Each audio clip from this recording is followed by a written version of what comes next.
how's this phase been so far with more food? It's been pretty good. It's interesting, eh? Yeah. Yeah. It's weird though, because like I'm kind of confused. I'm eating more food. Yep. My weight's not doing anything. Like it's kind of staying the same or going down even, man. Right. It's that happens sometimes, dude. It's fucking me up a little bit though. Has movement been the same? Movement's been pretty well the same, yeah. Yeah, It's been a pretty little similar. bit easier, like lifting weights and shit. It's definitely gotten nicer, but yeah, just a little bit. Yep. Okay, so that's pretty typical, and that's a good sign. Yeah. Because what it means is we're going to give you more food. Because Okay. we actually should see a climb. Okay. So if we're around the same, plus or minus potentially even hitting close to another all-time low, yeah, it means metabolism's upregulated enough that we can add more food in. that's what I was kind of thinking, just because like I definitely noticed myself like bigger pump looking. Like I look fuller. Yes. But my weight's down since the cut. Yeah, I know you were saying that, and it was kind of weird actually seeing it happen. It's weird, right? Yeah. And most people are super afraid to do that because they think they're going to get fat, right? Exactly. And it's like if you do it strategically, you won't get fat. So even like this is a good example of that. It's like we sprinkled some in, see how body responds. Now we can clearly see based on the data we can add more. Yeah. So we'll probably add probably for you it'll end up being like a couple hundred calories. I could do that. Which would be good. And it'll be probably in the form of carbs. Like it'll probably just be carbs. So that'd be nice. Yeah, it'll be great. So pumps will only get better. How's hunger? Hunger's been pretty manageable. Like nothing.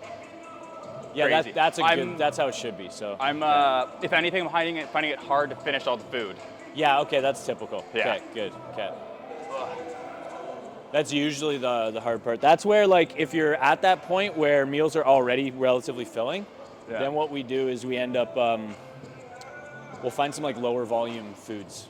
Okay. So literally adding maple syrup to meals, like that type of shit. Okay. Yeah. And then what we'll do is for the first couple sets, keep the reps relatively high, 12 to 20, anywhere in that range. Just get blood into the muscle, and then what we'll do is we'll start ramping up, and we'll take our time ramping up as many sets as we need to on this to get up to maybe a 12 to 15 RM basically. Okay. Something to failure, one top set to failure, and then we'll move on to the next one. And then what we'll do here, Zach, so obviously it's still light here, but what I want you to do, when you come forward, don't actually, see where my shoulders are here? Don't actually keep your shoulders here, let them protract. Almost like you're trying to reach as far around. Okay. Does that make sense? Yeah, there we go. Okay. So, and then let the shoulders come back, stretch. Now you can actually push them forward. Yeah, there we go.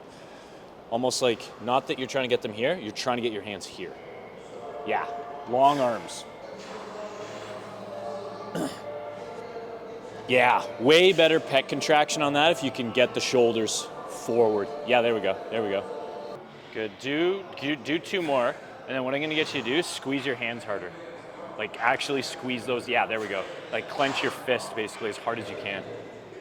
There we go, yeah, good.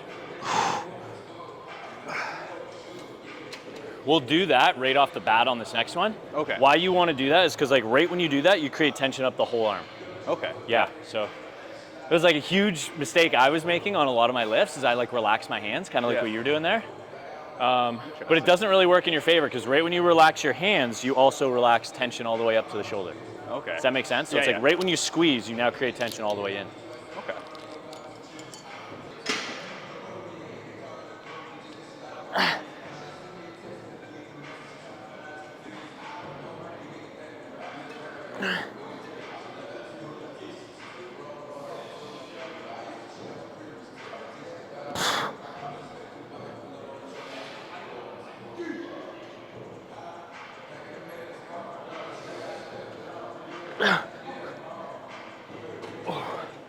Okay, that's my top set. I thought it was gonna be easier. I was like, yeah, we'll jump 2 pins. Alrighty. Let's see. So hit this. Yep. Get at least 12 rep max on this. Here we go. Sink into stretch. Yeah, there we go. Squeeze at the front and reach. Reach. There we go. Good. And yeah, you can still keep the shoulders, the back. There we go. Yeah, you're just reaching shoulders. That's it. Yeah, there we go. Reach shoulders. There we go. Good.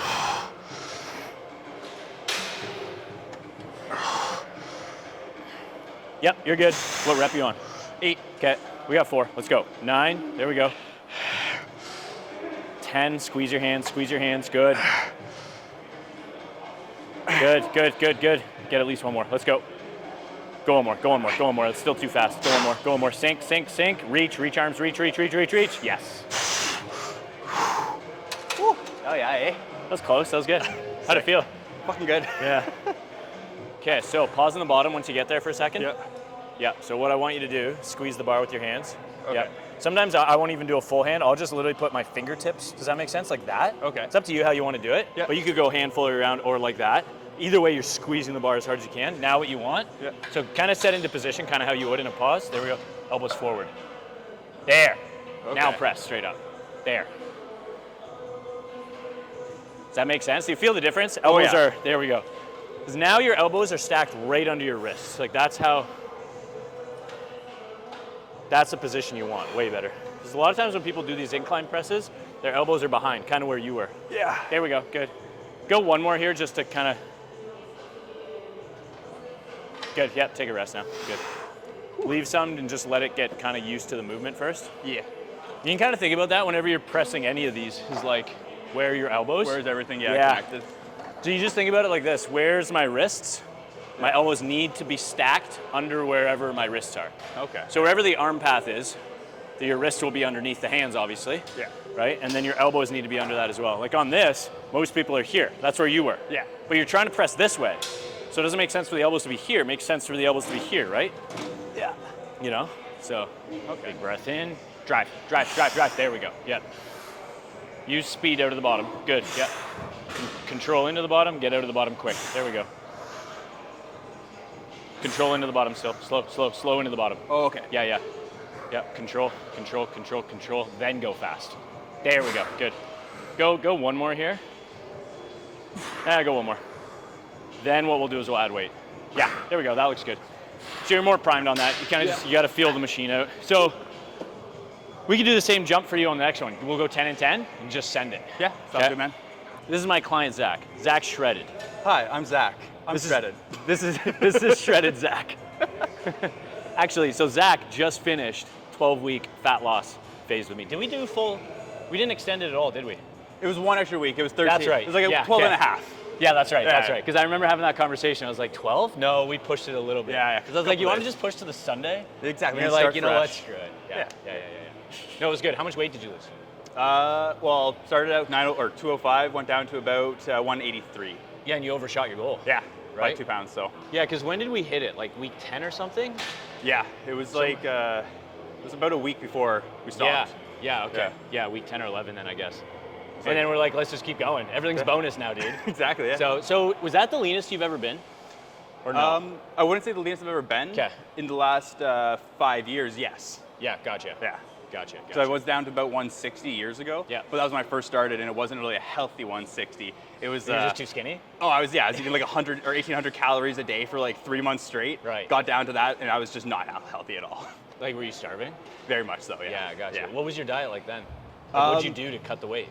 It was actually just such a basic diet, just like eggs, spinach in the morning, chicken, rice, broccoli, and then chicken, rice, broccoli. Oh yeah? Just like rinse, repeat, yeah. Just so like basic too. That's so basic, no sauces, no nothing. Yeah. Hated myself. And even my meals that I build are pretty basic, right? Pretty simple. But you add like the sauces, that's the biggest thing, man. It helps a ton. It does. Helps a ton. Because you can take very basic ingredients and then you put one tasty sauce on it and you're like, oh, this meal's actually pretty good. Yeah, exactly. Like, it looks pretty boring. Like I'm dieting right now. Yeah.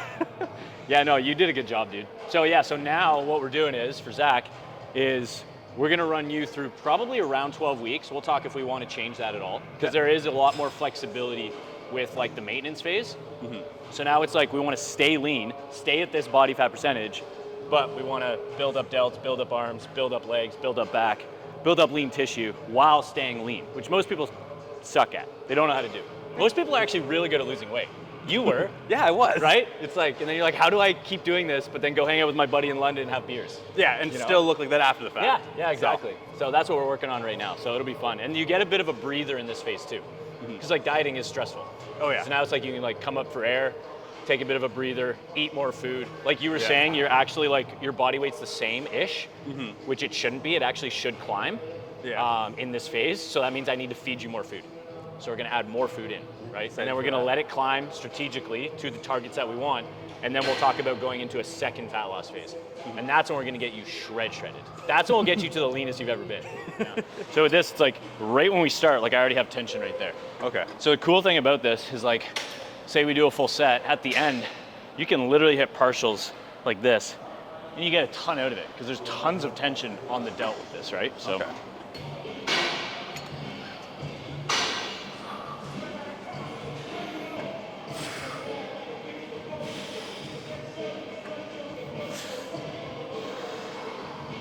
Basically the way I have it done up, right, is like the bulk of the fat is gone in that first phase.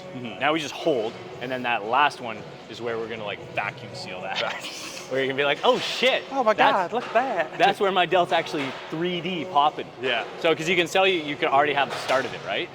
So the next one will probably take you like, we'll talk about where targets actually are, but it probably won't be 12. Okay. It'll probably be 8. Okay. Maybe 10. Okay. Right, but I don't think we need 12. Most people, they'll do it all in one shot, which I don't think is wrong, but I think it's hard to do. Yeah. And I think it's not just hard to do, it's unnecessarily hard to do. Yeah. Like you could make it a little smoother just by breaking it up. Well, and that's kind of why I like this whole program, is because it's all broken up like that. I actually can see myself continuing this in the future, right? Like if you can see the sustainability? Yeah, exactly. Right. Like even right now, last week, it's been pretty easy. Right, and that's what you want. It should become effortless over time. That's like, I don't even use the word easy anymore, although it is.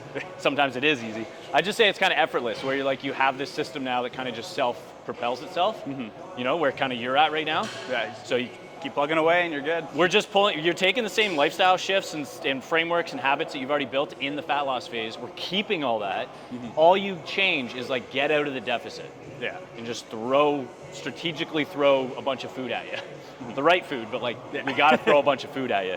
And clearly we're going to have to throw a bunch more. But yeah, we'll pull that back, keep steps ramped up, workouts ramped up, and then we'll pull back on those foods, again, strategically with what you're going to need at that point, because we might get your calories pretty high before we go into the next fat loss phase. Okay. Right? In which case you could get lean off a lot more food than you even think, which is kind of cool. Okay. Right? So did it take a little while for to wrap your head around like the 2 free meals or no? Like, what'd you think about that? No, that definitely took me a little bit, because like, I'm used to that being a cheat meal. Yes, right. But it's not a cheat meal. It's like the intuitive kind of like eating shit, right? So like, trying to like wrap my head around that took a little bit. Yeah. But once I kind of figured it out, like with your suggestions anyway, like, going out for like pizza, that kind of made a lot more sense to me. Yeah. So it wasn't like, go Domino's, go get some good quality food. Right. So it's been, once I figured that out, it's been really nice actually.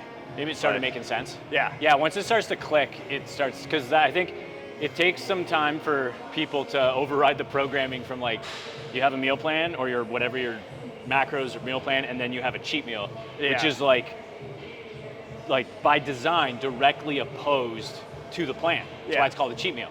Yeah. It's like, so when they'll sometimes, the Freudian slips, like I'll have clients be like, I have one of my cheat meals this week. I'm like, no, not a cheat meal. They're like, oh yeah. I'm like, no, you're not cheating. Yeah. This is literally part of the plan. Like if you skip this meal, you are cheating actually.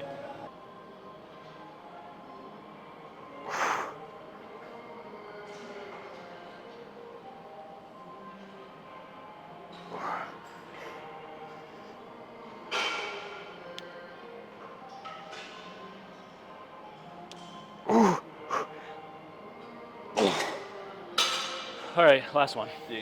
Smoke it, dude. Can always go slower. That's good control. Now what you want to do is you want to keep that every rep. That should not change. There we go. Doesn't matter how high fatigue is, how subjectively hard the set is. Keep that control. Yep. Don't drop into the back. Don't drop into the back. Control it. Control it. There we go. Good. Just control the eccentric. Yeah. A lot of people think that means slow, and it's like, in most cases it does. Yeah. But that's not what I'm saying. Control. As you get better at it, you can actually speed it up and still keep control. Yeah. Most people, they move too quick. You're at a point right now where you probably move too quick. Yeah. So for you, control does mean slowing it down. Yeah.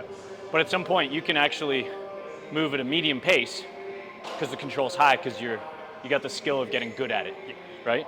So makes sense. But for now, for you to get good at that, you literally do just have to slow it down. Yeah. But you'll get a ton out of it. You'll get lots out of it. So you can untuck a little bit. So you're here, go like this. There, now go back. There, that's your elbow position. Can you see in the mirror? Kinda? Yeah. So elbows over wrists still. Does that make sense? Yeah. You were probably over tucked a bit. There we go. Yep, good. There we go, good. Good, go 2 more. Control, control, control. Yep, there we go. 1 more. And then let's send it.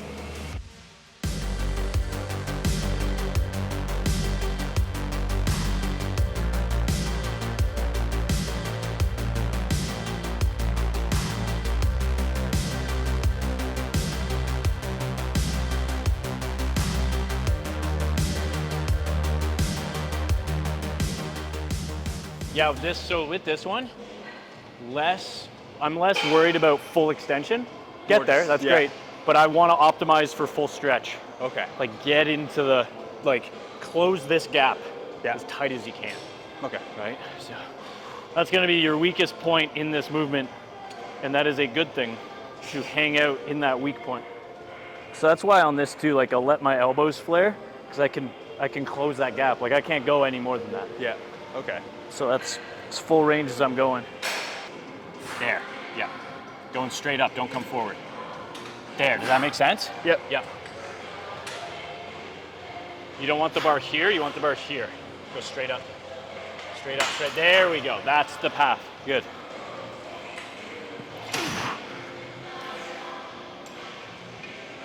Way better. There we go. Control, control, control, control, control, control, then drive. Yes, yes, yes, you got 2 more. Let's go. Control, control, control, control. Good, go, go, go, go. Control, control, control, control. Go. Control, let's do 1 more. Come on. Control, control, control, control, control. Yeah, there we go. Control, nice, dude. Good, good, good, good. Yeah. Hey, there we go. Nice. Whew, good. Is there anything else as part, that's why the 2 free meals are in there. Sustainability, but is there another part of the process that you see that you're like, oh, that helps me keep this long term? I can see how that helps. I would say it's kind of mostly that, and just the flexibility with what the meals are you already kind of give. Yeah. I think that in and of itself is probably the biggest part. Even with the difference between the barbecue sauce or the sweet chili sauce, I kind of switch to those every week. Yeah. And that kind of just adds diversity. Right. So I think that's been the biggest one, is just the diversity in the meals that I can have with the plan without the free meals. Gotcha, gotcha, gotcha, gotcha. Because what was your problem before then? Just way too strict. Exactly. Yeah. It was basically just either a dirty bulk or ridiculously super clean. Having a general guideline for meal prepping is, with my lifestyle, it's very beneficial. Right. Because what I'll do is before my work day or work week, I'll prep everything up and have it all ready. And having those diversity of the meals makes it so I'm actually excited to eat those meals when they come up. Right. Whereas before, when I was on the super cut, it was great, rice, broccoli, and chicken tonight. And no sauce? No. You wouldn't put any sauce on? No sauce at all, man. That's savage. It was bad. Even calorie-free sauce, like Frank's or something? I would put Frank's. Okay. But that'd be about it. Yeah. What's your schedule? How does it work? It's 4 days on, 4 days off. Right. But because of what I do with the protests and stuff like that, I get called in all the time for random stuff. So it could be totally off, right? Tomorrow it could change. Well, even I said to you, my schedule's kind of normal now for the next little bit. And legitimately, I think it was the next day, I got called in for overtime. Yeah. So I was gone for 16 hours that day. Yes. And it was just okay. It is what it is. Yeah. Yeah, you did a great job with that. Because it's your lifestyle and work schedule is already kind of chaotic. Yeah. Chaotic and unpredictable, right? With waves of predictability. Yeah, right? It's weird how it works. It's super structured, but then it's just not. Yes, exactly. Yeah. And it's it can throw you, your circadian rhythm gets mangled, your appetite cues get mangled, your fullness cues get mangled, your energy's weird because it doesn't know what time of day it is. Yeah. So it's hard to get into even a mental or a psychological routine. Dude, nice job. That was fun. That was good. That was good. Subscribe to the channel.